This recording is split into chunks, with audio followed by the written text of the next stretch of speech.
आज शाह महमूद कुरैशी साहब को गिरफ्तार किया गया है। अब आपके इल्म में है कि क्या गलती सरजद हुई है, शाह महमूद कुरैशी साहब की गिरफ्तारी क्यों अमल में लाई गई है?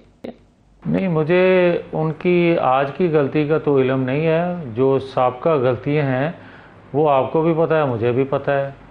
फिर आप ये देखें साइफ़र के हवाले से या दीगर जो उन्होंने किया हुआ है जो जुर्म और जो सज़ाएं किसी और को दी जाती थी उनमें तो वो बराबर के शरीक रहे हैं, मगर मेरे इल्म में नहीं है कि किस बुनियाद पे उनको गिरफ़्तार किया गया है। निगरान सेटअप है, मैं तो आपकी ज़बानी सुन रहा हूँ कि उनको गिरफ़्तार कर लिया गया। सही है, बिल्कुल ज़ाहिर है आपकी हुकूमत नहीं है जी, इसलिए मैं कहता कि आपकी मालूमात क्या हैं, क्योंकि ज़ाहिर है आप हुकूमत तो नहीं है अभी इस वक्त।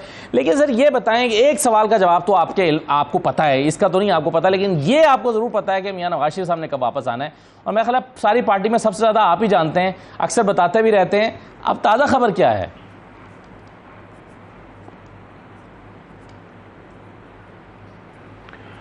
नहीं असदुल्ला, बात यह है कि अगर ताज़ा ख़बर या माजी की ख़बर के हवाले से आप बात करेंगे तो मैंने 2021 दिसंबर मैंने कहा था कि नवाज़ शरीफ आ रहे हैं। और आपको याद होगा कि उस वक्त का जो प्राइम मिनिस्टर थे उसने स्पेशल कैबिनेट इजलास बुलाया और ये कहा कि नवाज़ शरीफ का रास्ता हमवार किया जा रहा है और हैवी इन्वेस्टमेंट की जा रही है। ना मुझे आज तक पता चल सका और ना शायद आप लोगों को पता चल सका कि वो हैवी इन्वेस्टमेंट कहाँ की जानी थी जिसने रास्ता हमवार करना था नवाज शरीफ का। हाँ, हमें ये ज़रूर इल्म हुआ कि जो उस वक्त का एक पेज था वो हरकत में आया और फिर नवाज शरीफ के रास्ते बंद कर दिए गए। और जो आज तक रोड़े अटकाए जा रहे हैं या उनके रास्ते में, पहले तो ये होता था कि जब नवाज शरीफ हुकूमत में आते तो नवाज शरीफ का वो तरक्की का सफ़र, वो तरक्की का रास्ता रोकने के लिए बारूदी सुरंगें बिछाई जाती थी उन औकात में जब आलमी कुव्वतों की और उन कुव्वतों की ख्वाहिश जो पाकिस्तान को स्टेबल, पाकिस्तान को मुस्तहकम या पाकिस्तान को खुशहाल नहीं देखना चाहती थी। उसको आप कोट कर सकते हैं।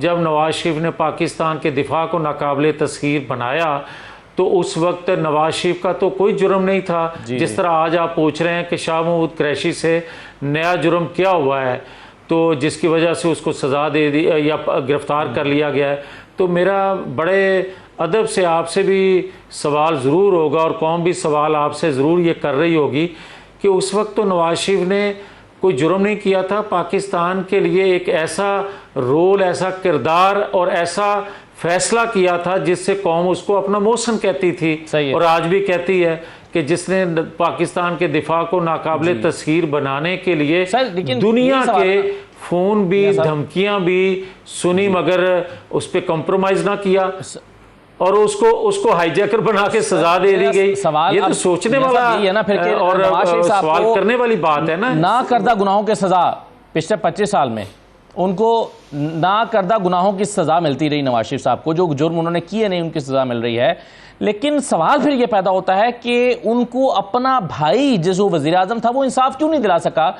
या उनको फैसिलिटेट क्यों नहीं कर सका, और अपने भाई के वज़ीर आज़म होते हुए भी वो मुल्क में वापस नहीं आ सके। इसके मुहर्रिकात क्या हैं? अगर अपने भाई के वज़ीर आज़म होते हुए वो नहीं आ सके तो कैसे आएंगे फिर?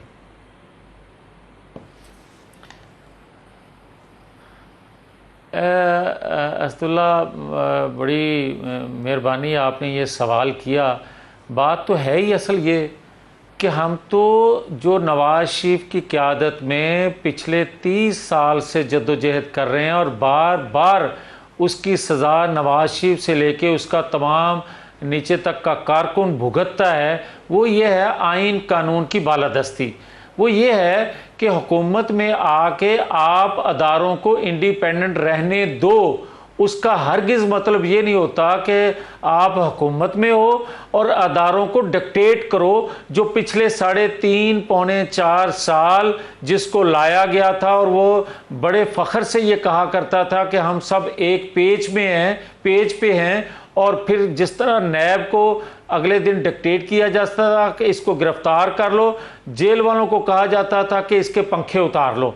कभी जो रियासत का सरबराह होता है वो ये नहीं कर सकता, उसका इख्तियार ये नहीं होता कि वो अदारों को हुक्म करे, क्योंकि अदारे आइन के ताबिया होते हैं, चीफ एग्जीक्यूटिव के ताबिया नहीं होते उसके गैर आइनी अहकामात मानने के पर। हाँ, उसके आइनी इख्तियारात मानने के वो पाबंद होते हैं। जो नवाज शरीफ के दौर में आइनी जो तकाजे थे, जो आइनी अहकामात थे, नवाज शरीफ के नहीं माने जाते थे, और गैर आइनी गैर कानूनी अहकामात 3.5 पौने 4 साल माने जाते रहे। ये उसकी वजह है जो आज आप सवाल कर रहे हैं कि 15-16 माह शहबाज शरीफ की हुकूमत रही, तो उसमें उसके कायद या मुस्लिम लीग के कायद या उनके भाई जो हैं वो पाकिस्तान क्यों ना आए। वजह यह है कि जब आप 2017 के तमाम किरदार इकरारे जुर्म कर रहे हैं कि हमसे ये गलती सरजद हुई और करवाई गई, हमने सिर्फ अनाउंस किया, हमें लिखा हुआ फैसला आया, ये सारी वो चीज़ें हैं कि अगर असदुल्ला साहब इकरारे जुर्म करने के बाद, मैं ये समझता हूं कि रियासती इदारों की जिम्मेदारी है कि मोहसिन पाकिस्तान जो था, जिसने रियासत के लिए बेहतर सर्व किया, जिसने अपने आप को मुसीबत में झोंका, उसको आज बेगुनाह होने की वजह से उस कतार में ना लगाया जाए। मियां साहब, दो रास्ते हैं ना, एक तो आए और वो आखिर अदालत में जाएं और जाकर कहें कि मैं बेगुनाह हूं, जाकर उनको जेल जाना पड़ेगा। रेड कारपेट पे हाँ, फिर मुझे ये नहीं रुक जाए ना, मैं यही तो असदुल्ला से ये सवाल कर रहा हूं, मेरे छोटे भाई हैं असदुल्ला साहब, मैं यही सवाल करता हूं मेरे भाई कि अगर मैंने कोई जुर्म भी नहीं किया, आप भी इकरार कर रहे हैं, फैसला देने वाले भी, फैसला लेने वाले भी, फैसला सुनाने वाले भी, बेनिफिशरी जो थे उस वक्त के 5 किरदार, सारे के सारे, यहां तक के जिसको लाया गया था वो भी अपनी महफिलों में इकरार करता है कि नवाज शरीफ के साथ जुल्म हुआ, नवाज शरीफ के साथ नाइंसाफी हुई।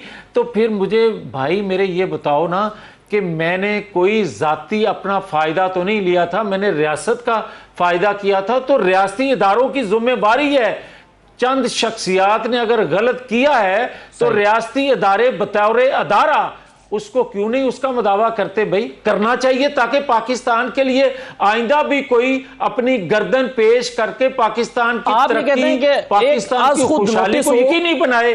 और अगर आप जब चाहें